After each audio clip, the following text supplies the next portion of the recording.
Photoelectric effect.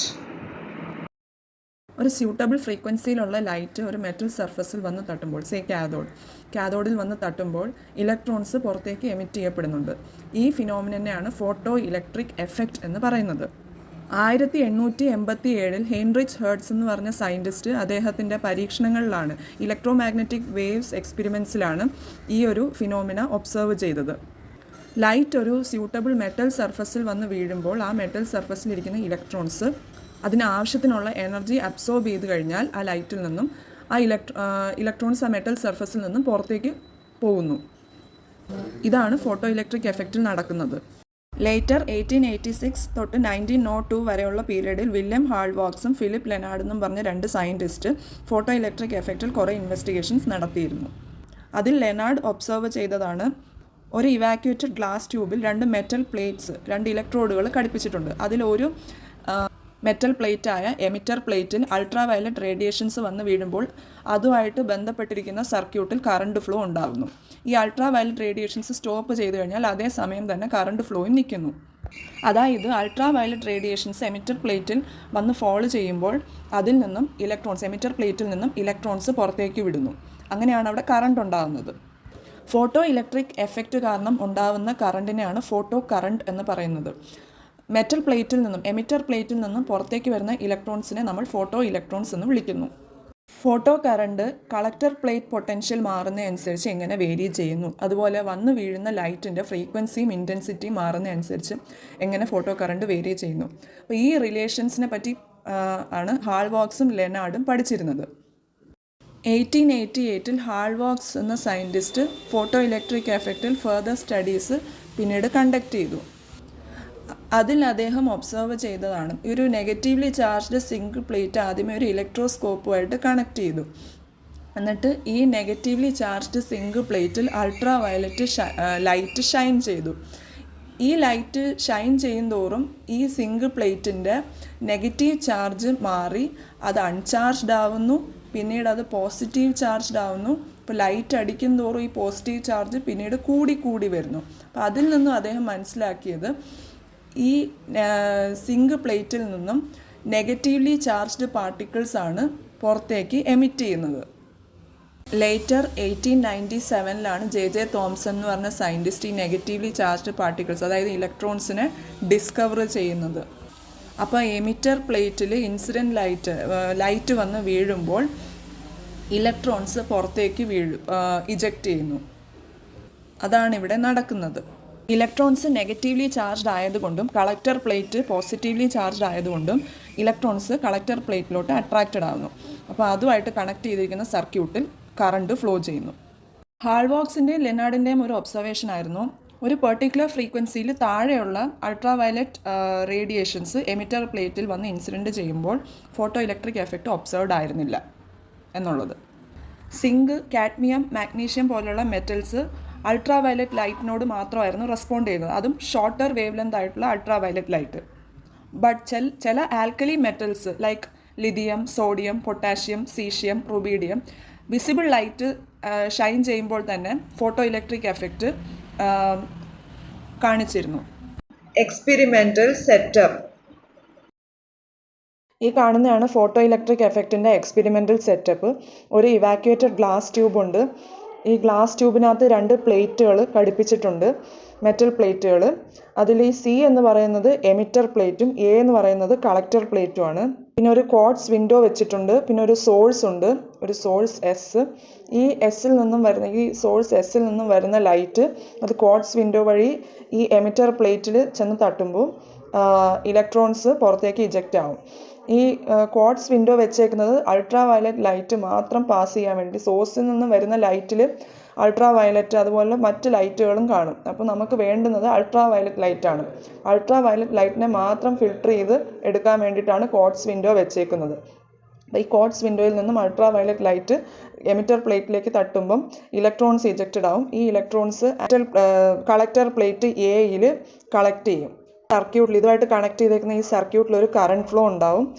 Battery വെച്ചേക്കുന്നത് metal പ്ലേറ്റ്സിന് across ഒരു പൊട്ടൻഷ്യൽ ഡിഫറൻസ് കൊടുക്കാൻ വേണ്ടിയിട്ടാണ്. ബാറ്ററിക്ക് അക്രോസ് ഒരു വോൾട്ട് മീറ്റർ വെച്ചിട്ടുണ്ട്. Volt meter is use to measure the potential difference. Then micro ammeter വെച്ചേക്കുന്നത് സർക്യൂട്ടിൽ കൂടെ പാസ് ചെയ്ത് പോകുന്ന കറണ്ടിൻ്റെ വാല്യൂ മെഷർ ചെയ്യാൻ വേണ്ടിയിട്ടാണ്. കമ്മ്യൂട്ടേറ്റർ വെച്ചിരിക്കുന്നത് ഈ മെറ്റൽ പ്ലേറ്റ്സിൻ്റെ സിയും മെറ്റൽ പ്ലേറ്റ് എയിൻ്റെയും പൊളാരിറ്റി റിവേഴ്സ് ചെയ്യാൻ വേണ്ടിയിട്ടാണ്. പിന്നെ ഈ സി എന്ന് പറയുന്ന ഈ emitter plate photo sensitive plate ആയിരിക്കും. അത് സി ആണ് ഇവിടെ കാഥോഡ്, എ ഇവിടെ anode. Effect of intensity of light on photo current. ഇനി ഈ കളക്ടർ പ്ലേറ്റ് എയിൽ ഒരു പോസിറ്റീവ് പൊട്ടൻഷ്യൽ അല്ലെങ്കിൽ ആക്സിലറേറ്റിംഗ് പൊട്ടൻഷ്യൽ കൊടുക്കുക, അത് അവിടെ ഫിക്സ് ചെയ്ത് വെക്കുക. Then frequency of light fix ചെയ്ത് വെക്കുക. Then vary the intensity of the incident light. Incident ലൈറ്റിൻ്റെ ഇൻറ്റൻസിറ്റി മാത്രം വേരി ചെയ്യുക. അപ്പോൾ നമുക്ക് ഒരു കാര്യം ഒബ്സർവ് ചെയ്യാൻ പറ്റും. ഫോട്ടോ കറണ്ട് ലൈറ്റിൻ്റെ ഇൻറ്റൻസിറ്റി കൂടുന്നതനുസരിച്ച് ഫോട്ടോ കറണ്ട് കൂടുകയും കുറയുന്നതനുസരിച്ച് ഫോട്ടോ കറണ്ട് കുറയുകയും ചെയ്യുന്നത് കാണാൻ പറ്റും. സോ നമുക്ക് പറയാൻ പറ്റും the intensity of light the photo current is directly proportional to the intensity of incident light. അല്ലെങ്കിൽ photo electrons ejected per second is directly proportional to the intensity of incident light. Intensity of light X ആക്സിസിലും photo electric current Y ആക്സിസിലും plot ചെയ്തിട്ടുള്ള ഗ്രാഫാണ്. രണ്ടും directly proportional ആയതുകൊണ്ടാണ് ഇവിടെ straight line graph വന്നേക്കുന്നത്. Effect of potential on photo electric current. Next കേസിൽ intensity of incident ലൈറ്റും ഫ്രീക്വൻസി ഓഫ് ദാറ്റ് ലൈറ്റും അത് രണ്ടും നമ്മൾ ഫിക്സ് ചെയ്ത് വെച്ചിട്ട് ഈ പോസിറ്റീവ് ആയിട്ടുള്ള ആക്സിലറേറ്റിംഗ് പൊട്ടൻഷ്യൽ വേരി ചെയ്യിക്കുക. ഈ മെറ്റൽ പ്ലേറ്റ് എ, അതായത് കളക്ടർ പ്ലേറ്റിൽ accelerating potential or positive potential vary ചെയ്യിക്കുക.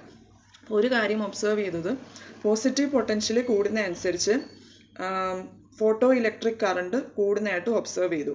ഫസ്റ്റ് അത് കൂടും, ദെൻ ഒരു പെർട്ടിക്കുലർ സ്റ്റേജ് കഴിയുമ്പോഴത്തേക്ക് പിന്നെ നമ്മൾ ആക്സിലറേറ്റിംഗ് പൊട്ടൻഷ്യൽ കൂട്ടുന്നതനുസരിച്ച് ഫോട്ടോ കറണ്ട് കൂടില്ല, കറണ്ട് അവിടെ സാച്ചുറേറ്റഡ് ആവും. അപ്പോൾ ഈ maximum value of photo electric കറണ്ടിനെയാണ് നമ്മൾ സാച്ചുറേഷൻ കറണ്ട് എന്ന് പറയുന്നത്.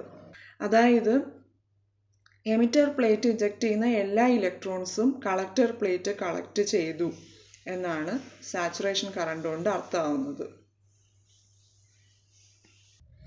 ഇനി നമ്മൾ എയിലെ പൊട്ടൻഷ്യൽ നെഗറ്റീവ് പൊട്ടൻഷ്യൽ അല്ലെങ്കിൽ റിട്ടാർഡിങ് പൊട്ടൻഷ്യൽ ആക്കുക. ദെൻ അത് ഗ്രാജുവലി ഇൻക്രീസ് ചെയ്ത് വരിക. ആ നെഗറ്റീവ് പൊട്ടൻഷ്യൽ കൂടുന്നതനുസരിച്ച് നമുക്ക് ഒരു കാര്യം ഒബ്സർവ് ചെയ്യാൻ പറ്റും, ഫോട്ടോ കറണ്ട് കുറയുന്നതായിട്ട് കാണാൻ പറ്റും. അപ്പോൾ ഈ നെഗറ്റീവ് പൊട്ടൻഷ്യൽ കൂടി അതായത് ഫോട്ടോ കറണ്ട് കുറഞ്ഞു വന്ന് നെഗറ്റീവ് പൊട്ടൻഷ്യൽ ഒരു പെർട്ടിക്കുലർ വാല്യൂവിൽ എത്തുമ്പോൾ ഫോട്ടോ കറണ്ട് 0 ആയി. ഫോട്ടോ കറണ്ട് റാപ്പിഡ്ലി ആയിരിക്കും ഡിക്രീസ് ചെയ്യുന്നത് നെഗറ്റീവ് പൊട്ടൻഷ്യൽ കൂടുന്നതനുസരിച്ച്. അപ്പോൾ ഈ ഫോട്ടോ കറണ്ട് 0 ആവുന്ന സിറ്റുവേഷനിൽ അതിന് കറസ്പോണ്ടിങ് ആയിട്ടുള്ള നെഗറ്റീവ് പൊട്ടൻഷ്യൽ അല്ലെങ്കിൽ റിട്ടാർഡിങ് പൊട്ടൻഷ്യലിനെയാണ് നമ്മൾ സ്റ്റോപ്പിംഗ് പൊട്ടൻഷ്യൽ എന്ന് പറയുന്നത്. അവിടെ സംഭവിക്കുന്നത് എന്താണെന്ന് വെച്ചാൽ, ഈ മെറ്റൽ പ്ലേറ്റ് എയിൽ നമ്മൾ നെഗറ്റീവ് പൊട്ടൻഷ്യൽ കൊടുക്കുമ്പം ഈ എമിറ്റർ പ്ലേറ്റിൽ നിന്നും ഇജക്റ്റ് ചെയ്ത് വരുന്ന ഇലക്ട്രോൺസ് കളക്ടർ പ്ലേറ്റിൻ്റെ അടുത്ത് എത്തുമ്പോഴത്തേക്ക് അത് റിപ്പൽ ചെയ്യും. Electrons will be repelled due to this negative or retarding potential. അപ്പം മാക്സിമം എനർജി ഉള്ള ഇലക്ട്രോൺസ് മാത്രമേ ഇങ്ങോട്ട് കടക്കത്തുള്ളൂ. ആൻഡ് ഈ നെഗറ്റീവ് പൊട്ടൻഷ്യൽ കൂടുന്നതനുസരിച്ച് ആ ഇലക്ട്രോൺസിൻ്റെ എണ്ണം, ഇങ്ങോട്ട് കടക്കുന്ന ഇലക്ട്രോൺസിൻ്റെ എണ്ണം കുറഞ്ഞു വരികയാണ് ചെയ്യുന്നത്. It will decrease rapidly. അപ്പോൾ മാക്സിമം കൈനറ്റിക് എനർജി എന്ന് പറയുന്നത് K max will be equal to E times, അതായത് electric charge times V0 stopping potential. അപ്പോൾ ഇതാണ് അതിന് കറസ്പോണ്ടിങ് ആയിട്ടുള്ള ഗ്രാഫ്. ഇവിടെ ഓരോ ഇൻറ്റൻസിറ്റി, ഇപ്പം ഫ്രീക്വൻസി ഫിക്സ്ഡ് ആണ്, ന്യൂ ഈസ് ഫിക്സഡ്. ഇൻറ്റൻസിറ്റി കൂടുന്നതനുസരിച്ച് ഫോട്ടോ കറണ്ട് കൂടുന്നുണ്ട്. Intensity I3 is greater than I2 and intensity I2 is greater than I1. അപ്പം ഇൻറ്റൻസിറ്റി കൂടുന്നതനുസരിച്ച് ഫോട്ടോ കറണ്ടും കൂടുന്നുണ്ട്. I1 ഇൻറ്റൻസിറ്റിക്ക് ഫോട്ടോ കറണ്ട് ഈ രീതിയിലാണ് കൂടുന്നത്, I2 ഇൻറ്റൻസിറ്റിക്ക് അത് ഈ രീതിയിലാണ് ഫോട്ടോ കറണ്ട് കൂടുന്നത്. I3 ഇൻറ്റൻസിറ്റിക്ക് ഈ രീതിയിലും. സോ ഇൻറ്റൻസിറ്റി കൂടുന്നതനുസരിച്ച് ഫോട്ടോ കറണ്ട് കൂടുന്നുണ്ട്. റിമെമ്പർ ഇവിടെ ഫ്രീക്വൻസി നമ്മൾ ഫിക്സ് ചെയ്ത് വെച്ചേക്കുവാണ്. ബട്ട് എല്ലാത്തിനും സ്റ്റോപ്പിംഗ് പൊട്ടൻഷ്യൽ ഒരു വാല്യൂയിലോട്ടാണ് പോയിന്റ് ചെയ്യുന്നത്, -V0. കളക്ടർ പ്ലേറ്റിൽ പോസിറ്റീവ് പൊട്ടൻഷ്യൽ കൂടുന്നതനുസരിച്ച് ഫോട്ടോ കറണ്ട് കൂടുന്നുണ്ട്. ആൻഡ് നെഗറ്റീവ് ആക്സിസിൽ നമ്മൾ നോക്കുകയാണെങ്കിൽ റിട്ടാർഡിങ് പൊട്ടൻഷ്യൽ കൂടുന്നതനുസരിച്ച് ഫോട്ടോ കറണ്ട് കുറയുകയാണ് ചെയ്യുന്നത്. ഓക്കെ, അപ്പം ഈ ഗ്രാഫിൽ നിന്ന് മനസ്സിലാക്കാൻ പറ്റുന്നത് ഇൻറ്റൻസിറ്റിയും സ്റ്റോപ്പിംഗ് പൊട്ടൻഷ്യലും തമ്മിൽ ഒരു റിലേഷനും ഇല്ല. They are independent. അപ്പം intensity is independent of stopping potential for a fixed frequency of incident light. അതായത് maximum kinetic energy of photo ഇലക്ട്രോൺസിൻ്റെ മാക്സിമം കൈനറ്റിക് എനർജി എന്ന് പറയുന്ന ലൈറ്റിൻ്റെ ഫ്രീക്വൻസിക്ക് ഡിപ്പെൻഡ് ചെയ്തിരിക്കും. ലൈറ്റിനെ ഡിപ്പെൻഡ് ചെയ്തിരിക്കും, അല്ലാതെ ലൈറ്റിൻ്റെ ഇൻറ്റൻസിറ്റി ഡിപ്പെൻഡ് ചെയ്തിരിക്കത്തില്ല. Effect of frequency of incident radiation on stopping potential. ഇനി നമ്മൾ അടുത്ത കേസിൽ ഇൻറ്റൻസിറ്റി ഫിക്സ് ചെയ്തിട്ട് ഫ്രീക്വൻസി മാറ്റി കൊടുക്കും. അപ്പോൾ ഒരു കാര്യം ഒബ്സർവ് ചെയ്തത്, ഫ്രീക്വൻസി കൂട്ടുന്നതനുസരിച്ച് സ്റ്റോപ്പിംഗ് പൊട്ടൻഷ്യലിൻ്റെ വാല്യൂ കൂടി വരികയാണ്, കൂടുതൽ നെഗറ്റീവായിട്ട് വരികയാണ്. ഇപ്പോൾ ഇവിടെ ഫ്രീക്വൻസി ν1 3 ഫ്രീക്വൻസീസ് എടുത്തിട്ടുണ്ട്. ν3 ആണ് ഏറ്റവും കൂടിയ ഫ്രീക്വൻസി. ആൻഡ് ν3ക്ക് സ്റ്റോപ്പിംഗ് പൊട്ടൻഷ്യൽ എന്ന് പറഞ്ഞാൽ ഹയസ്റ്റ് വാല്യൂ ആണ് ഇവിടെ, -V03. ν2ന് -V02, അത് കുറച്ചും കൂടെ ലോവർ ആണ്, because ν2 is lesser than ν3. And ν2നേക്കാളും ഫ്രീക്വൻസി കുറഞ്ഞതാണ് ν1. അപ്പം ν1 അതിന് അനുസരിച്ച് സ്റ്റോപ്പിംഗ് പൊട്ടൻഷ്യലും കുറവാണ്, -V01 കുറവാണ്. ഇൻറ്റൻസിറ്റി ഇവിടെ ഫിക്സഡ് ആയതുകൊണ്ട് സാച്ചുറേഷൻ കറണ്ട് പക്ഷേ 3 ഫ്രീക്വൻസിക്കും സെയിം തന്നെയാണ്. അതായത് എനർജി ഓഫ് എമിറ്റഡ് ഇലക്ട്രോൺസ്, ഈ എമിറ്റർ പ്ലേറ്റിൽ നിന്ന് എജക്ട് ചെയ്യുന്ന ഇലക്ട്രോൺസിൻ്റെ എനർജി എന്ന് പറയുന്നത് is directly proportional to frequency of the incident light. Energy is proportional to frequency of the incident light. കൂടുതൽ എനർജി ഉള്ള ലൈറ്റ് വന്ന് വീഴുമ്പോൾ, അതായത് കൂടുതൽ ഫ്രീക്വൻസി ഉള്ള ലൈറ്റ് വന്ന് വീഴുമ്പോൾ അത്രയും സ്റ്റോപ്പിംഗ് പൊട്ടൻഷ്യൽ അതിനനുസരിച്ച് നമ്മൾ കൊടുത്താൽ മാത്രമേ ഫോട്ടോ കറണ്ട് അവിടെ 0 ആവത്തുള്ളൂ. അപ്പോൾ ഇവിടെ ഈ ഗ്രാഫിൽ കാണിച്ചേക്കുന്നത് 2 ഡിഫറെൻറ്റ് മെറ്റൽസിൻ്റെ, അതായത് എമിറ്റർ പ്ലേറ്റ് ആദ്യമേ മെറ്റൽ എ വെച്ചിട്ടാണ് ഉണ്ടാക്കിയേക്കുന്നത്. ആ എമിറ്റർ പ്ലേറ്റ് ആണ് നമ്മൾ എടുത്തേക്കുന്നത് എക്സ്പെരിമെൻറ്റിന്. അടുത്ത സെറ്റ് ഓഫ് എക്സ്പെരിമെൻറ്റ്സിൽ മെറ്റൽ ബി ആണ് എമിറ്റർ പ്ലേറ്റിന് യൂസ് ചെയ്തേക്കുന്നത്. അപ്പം ഏതായാലും ശരി, നമ്മൾ നോക്കുമ്പോഴത്തേക്ക് ഫ്രീക്വൻസി കൂടുന്നതനുസരിച്ച് സ്റ്റോപ്പിംഗ് പൊട്ടൻഷ്യൽ കൂടുന്നതായിട്ടാണ് കാണുന്നത്. It is directly proportional. ഫ്രീക്വൻസിയും സ്റ്റോപ്പിംഗ് പൊട്ടൻഷ്യലും പരസ്പരം ഡയറക്ട്ലി പ്രൊപ്പോർഷണൽ ആയിരിക്കും. ഇവിടെ ഈ ν0 എന്ന് പറയുന്നതും ν0 എന്ന് പറയുന്നതും threshold frequency of metal A and metal B ആണ്. ത്രെഷോൾഡ് ഫ്രീക്വൻസി എന്ന് പറയുന്നത് ആ ഫ്രീക്വൻസിക്ക് താഴെയുള്ള ഫ്രീക്വൻസിയുള്ള ഇൻസിഡൻറ്റ് ലൈറ്റാണ് വന്ന് ഇൻസിഡൻറ്റ് ചെയ്യുന്നതെങ്കിൽ നമുക്കവിടെ ഫോട്ടോ ഇലക്ട്രിക് എഫക്റ്റ് ഒബ്സർവ് ചെയ്യാൻ പറ്റില്ല. ഫോട്ടോ കറണ്ട് അവിടെ 0 ആയിരിക്കും. ആൻഡ് ഫോട്ടോ ഇലക്ട്രിക് എഫക്റ്റിൻ്റെ മറ്റൊരു പ്രത്യേകതയാണ് ടൈം ലാഗ് ഇല്ലാതെ തന്നെ ഫോട്ടോ ഇലക്ട്രിക് എമിഷൻ സ്റ്റാർട്ട് ചെയ്യും. അതായത് ഇൻസിഡൻറ്റ് ലൈറ്റ് വന്ന് എമിറ്റർ പ്ലേറ്റിൽ പതിക്കുമ്പോൾ തന്നെ ഫോട്ടോ ഇലക്ട്രിക് എമിഷൻ ഉണ്ടാവും. ഇലക്ട്രോൺസ് ഉടനെ ഇജക്റ്റ് ആവും, ഫോട്ടോ കറണ്ട് അവിടെ ഉണ്ടാവും. അപ്പോൾ there is no time lag. Time lag ഒരു 10⁻⁹ സെക്കൻഡ്സ് ടൈം എടുക്കും. ഇറ്റ് ഈസ് ഒരു വളരെ ചെറിയൊരു സമയദൈർഘ്യമാണ്. അപ്പോൾ നമുക്ക് ടൈം ലാഗ് ഇല്ലാന്ന് തന്നെ പറയാം. Photo electric effect first wave theory of light വെച്ചിട്ട് എക്സ്പ്ലെയിൻ ചെയ്യാൻ നോക്കിയിരുന്നു. പക്ഷേ എക്സ്പെരിമെൻ്റൽ ഒബ്സർവേഷൻസും തിയറട്ടിക്കൽ പ്രഡിക്ഷൻസും തമ്മിൽ മിസ്മാച്ച് ഉണ്ടാവുന്നതായിട്ട് കണ്ടു സയൻറ്റിസ്റ്റുകൾ. അതിൽ പ്രധാനപ്പെട്ട 2 പോയിൻറ്റ്സ് ആണ് നമുക്ക് പഠിക്കാനുള്ളത്. വേവ് തിയറീൻ്റെ ഒരു പ്രഡിക്ഷൻ ആയിരുന്നു വന്നു വീഴുന്ന ലൈറ്റിൻ്റെ ഇൻറ്റൻസിറ്റിക്ക് പ്രൊപ്പോർഷണൽ ആയിരിക്കും ഫോട്ടോ ഇലക്ട്രോൺസിൻ്റെ എനർജി. ബട്ട് അത് അങ്ങനെയല്ല എന്ന് നമ്മൾ നേരത്തെ പഠിച്ചു. ഇൻസിഡൻറ്റ് ലൈറ്റിൻ്റെ ഫ്രീക്വൻസിക്ക് പ്രൊപ്പോർഷണൽ ആയിരിക്കും ഫോട്ടോ ഇലക്ട്രോൺസിൻ്റെ കൈനറ്റിക് എനർജി.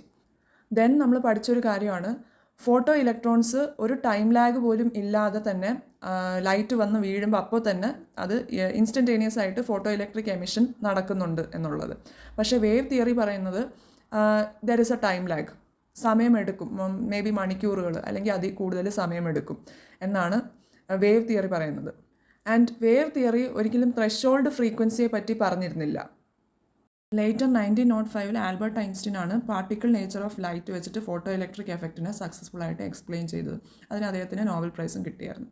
ഈ എക്സ്പ്ലനേഷൻ അനുസരിച്ച് ലൈറ്റ് എന്ന് പറയുന്നത് പാക്കറ്റ്സ് ഓഫ് എനർജി, അതായത് ഫോട്ടോൺസ് എന്ന് പറയുന്ന പാക്കറ്റ്സ് ഓഫ് എനർജി വെച്ചിട്ടാണ് ഉണ്ടാക്കിയേക്കുന്നത്.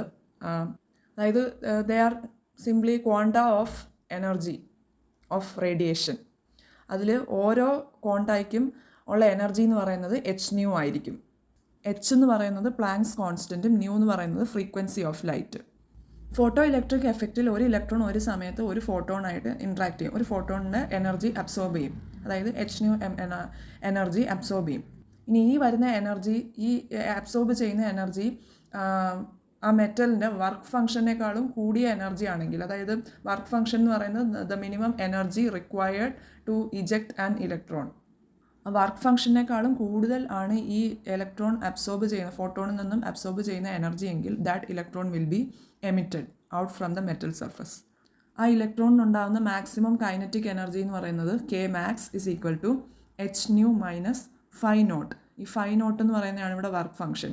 അതായത് ഫോട്ടോണിൽ നിന്നും ഇലക്ട്രോണിന് കിട്ടുന്ന എനർജി, ഫസ്റ്റ് അത് കുറച്ച് എനർജി ഇലക്ട്രോൺ മെറ്റൽ സർഫസിൽ നിന്ന് പുറത്തേക്ക് വരാനായിട്ട് യൂസ് ചെയ്യും. ബാക്കി വരുന്ന എക്സ്ട്രാ എനർജി അതതിൻ്റെ കൈനറ്റിക് എനർജി ആയിട്ട് മാറും. ടൈറ്റ്ലി ബൗണ്ട് ആയിട്ടുള്ള ഇലക്ട്രോൺസിന് കൈനറ്റിക് എനർജി കുറവായിരിക്കും. ബിക്കോസ് കൂടുതൽ എനർജി വേണ്ടേ ആ ഇലക്ട്രോണിനെ നമുക്ക് മെറ്റൽ സർഫസിൽ നിന്ന് പുറത്തേക്ക് കൊണ്ടുവരാൻ. അപ്പോൾ ഇൻറ്റൻസിറ്റി കൂടുന്നതനുസരിച്ച്, അതായത് ഇൻറ്റൻസിറ്റി കൂടുക എന്ന് പറയുന്നത് ഫോട്ടോൺസിൻ്റെ എണ്ണം കൂടുന്നതനുസരിച്ച് more number of photo electrons are emitted. അപ്പം ഫോട്ടോ കറണ്ട് അതിനനുസരിച്ച് കൂടും. ഈ ഐൻസ്റ്റൈൻ്റെ ഫോട്ടോ ഇലക്ട്രിക് ഇക്വേഷൻ അനുസരിച്ച്, അതായത് Kmax is equal to hν minus φ0 അനുസരിച്ച് കൈനറ്റിക് എനർജി ഓഫ് ദ ഇലക്ട്രോണും ഫ്രീക്വൻസി ഓഫ് ദ ഇൻസിഡൻറ്റ് ലൈറ്റും ഡയറക്റ്റ്ലി പ്രൊപ്പോർഷണൽ ആയിരിക്കും. അതായിട്ട് നമ്മൾ ഗ്രാഫ് പ്ലോട്ട് ചെയ്യുമ്പോൾ നമുക്കൊരു സ്ട്രെയിറ്റ് ലൈൻ ആയിരിക്കും കിട്ടുന്നത്. ആൻഡ് വേറൊരു ഒബ്സർവേഷനാണ്, വർക്ക് ഫംഗ്ഷൻ കൂടുന്നതനുസരിച്ച് ഫ്രീക്വൻസി ഓഫ് ദ ഇൻസിഡൻറ്റ് ലൈറ്റും അതിനനുസരിച്ച് കൂടണം.